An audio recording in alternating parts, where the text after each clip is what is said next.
Importers and marketers of petroleum products are pushing for separate oil distribution companies and oil marketing firms together with the National Petroleum Authority.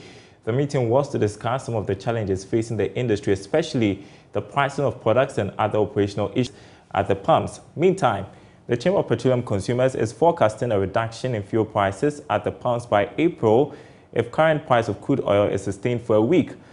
Prices of crude oil have been going down on the pumps due to the sudden hike in the prices of finished imported petroleum products and the depreciating cedi. The Chamber is reiterating its call for government to intervene and cushion consumers from the current coordinator for CAS International. Great to have you on our program tonight. Do you think there is something more government can do to cushion consumers? Okay. I think the best government can do now is to remove some of the taxes on the petroleum, the one that was implemented in 2014. That is number one. And number two, I think we have not done well on to the people without any subsidy. There are alternatives for public transport. If you live here in Accra, for example, there are little buses who are renting those buses. I think that governments could rather invest in mass transit across major cities. That is the second thing. And then I'm also thinking that we find ourselves in bad times. One, the crude oil prices are going up Ghana. And unfortunately, we live in a country whereby when prices go up, they don't recover.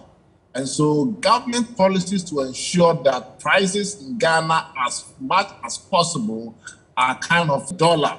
And so any action of government or any action of economic activities that could put a lot of pressure on the cedi is something that we should. The price of crude oil has gone down to the 90s now, but you're hearing the OMCs say we can't adjust prices because of the cedi's depreciation. And so you wonder if there's going to be any letdown for pricing window and how prices are determined.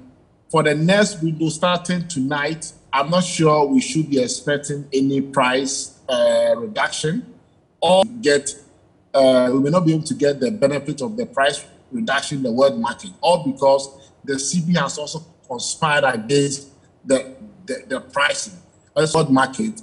But what government can do is how to stabilize the cedi. That is also another thing it's within government control. Food items are also going up, and they are concerned. Isn't there anybody regulating prices? Because it gives opportunity for people to increase prices astronomically, and they wouldn't reduce even when. Very good question. Today is World Consumer Rights Day. We live in a country whereby politicians have given lip services to the passage of consumer protection law.